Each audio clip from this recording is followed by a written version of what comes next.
राजनीति विज्ञान minor PG की क्लास में आज दूसरी क्लास में आप सभी छात्र छात्राओं का स्वागत है।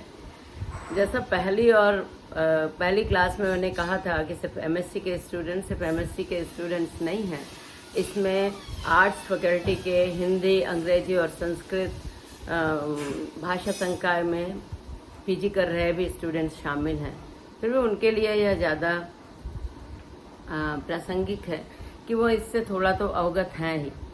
जहाँ मैं पिछली बार चर्चा कर रही थी उसी के सीक्वेंस में मैं आपसे चर्चा करना चाहूँगी।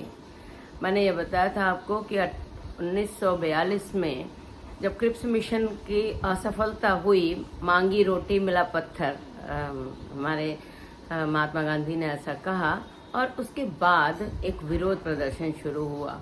8 अगस्त प्रस्ताव पारित हुआ वर्धा में, और उसके साथ ही भारत छोड़ो आंदोलन पर सहमति बन गई। भारत छोड़ो आंदोलन बड़ा ही महत्वपूर्ण रहा इस दिशा में, क्योंकि भारत छोड़ो आंदोलन के बाद और किसी आंदोलन की, अगर हम सिर्फ सेना में विद्रोह की बात सोचें तो उसे हम हटा दें, तो भारत छोड़ो आंदोलन के बाद कोई ऐसा आंदोलन और नहीं आना पड़ा और भारतीयों को स्वतंत्रता प्राप्त हो गई। लेकिन हमारा पर्सपेक्टिव दूसरा है। हमारा पर्सपेक्टिव है भारतीय संविधान की प्रस्तावना या भारतीय संविधान सभा की संरचना। वस्तुतः जब मैंने पिछली कक्षा में आपको यह बताया था कि भारतीय संविधान या विधान हमारे लिए 1863 से ही, 1858 से ही बनते रहे हैं, और लगातार अंग्रेजों ने हमें वो सुविधाएं प्रदान करने की कोशिश की जिनसे हमारा विरोध कम हो जाए। लेकिन मनुष्य की इच्छा और किसी भी देश के स्वतंत्र नागरिकों की यह सबसे बड़ी खासियत है कि उन्हें थोड़े कम में कोई संतुष्टि नहीं होती है। वह दूसरा प्रश्न था।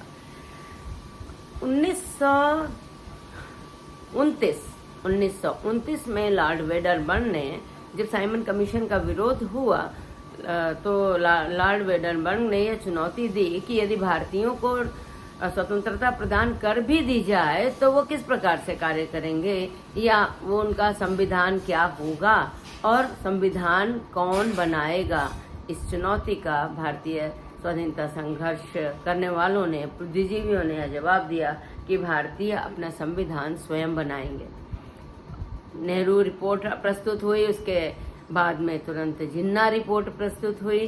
तो यह पक्ष, दो राजनीति विज्ञान को या इंडियन पॉलिटिकल साइंस को समझने के दो पक्ष हैं। एक पक्ष तो है कि आप स्वाधीनता संघर्ष को समझें अच्छी ढंग से, और दूसरा पक्ष है कि किस प्रकार पूरा सिस्टम एक सही पॉलिटिकल सिस्टम के रूप में डेवलप हुआ।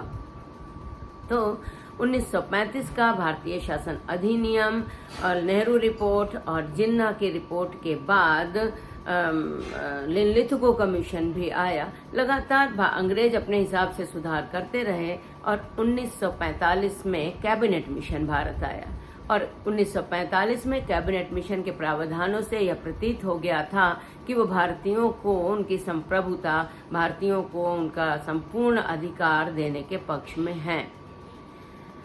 अब किसको वह अधिकार दिया जाएगा या किसे स्वतंत्रता प्रदान की जाएगी या कौन संविधान बनाएगा, ऐसे में पूर्णतया निर्वाचित रूप से संविधान सभा की स्थापना करने का प्रावधान हुआ।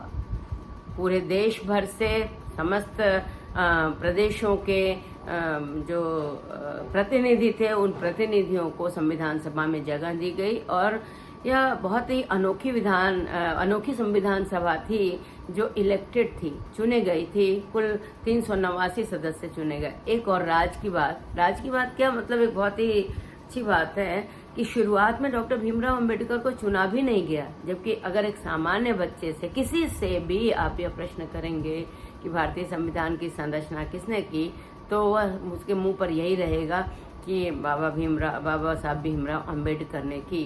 क्योंकि हम लोग देखते भी हैं कहीं कहीं उनके जो कुछ बुत बने हुए हैं या मूर्तियां हैं, उनके हाथ में संविधान है, लेकिन बस एक बहुत ही लगता है कि उनको खुले में कैसे रख दिया गया है, ऐसे में शेड प्रदान करी जानी चाहिए। तो बाबा साहब भीमराव अंबेडकर को भी स्थान नहीं मिला था। ये तो उन्हें महाराष्ट्र से किसी तरीके से उनको स्थान प्राप्त हुआ, जिसने भारतीय संविधान के निर्माण में अत्यंत महत्वपूर्ण भूमिका निभाई। और आज संविधान हमारे सामने है। तो भारतीय संविधान सभा की जो संरचना हुई या भारतीय संविधान सभा का जो निर्वाचन हुआ, उसमें पूरे देश के प्रतिनिधियों को चुना गया, 389 सदस्य। 9 दिसंबर 1946 को भारतीय संविधान सभा की प्रथम बैठक हुई। व्योमकेश बनर्जी जिसमें अध्यक्ष थे, और उसके साथ ही साथ वो संविधान सभा ने अपना काम करना शुरू किया और 2 वर्ष 18 महीना और 11 दिन में भारतीय संविधान बना। अब ऐसे सोचिए, तो अगर 12 दिन और कंप्लीट हो जाते तो हम कहते कि भारतीय संविधान के बनने में पूरा 3 वर्ष लगा। पूरे विश्व के विभिन्न देशों के संविधानों का अध्ययन करने के बाद संविधान सभा ने संविधान को निर्मित किया, और 26 नवंबर 1949 ईस्वी को जब संविधान बन करके तैयार हुआ, तब अब संविधान के लागू करने की बात थी। भारतीय संविधान की प्रस्तावना को आपको जरूर पढ़ना चाहिए, क्योंकि भारतीय संविधान की प्रस्तावना भारतीय संविधान की कुंजी है। कुंजी का मतलब तो आप सभी लोग जानते हैं कि भारतीय संविधान की प्रस्तावना को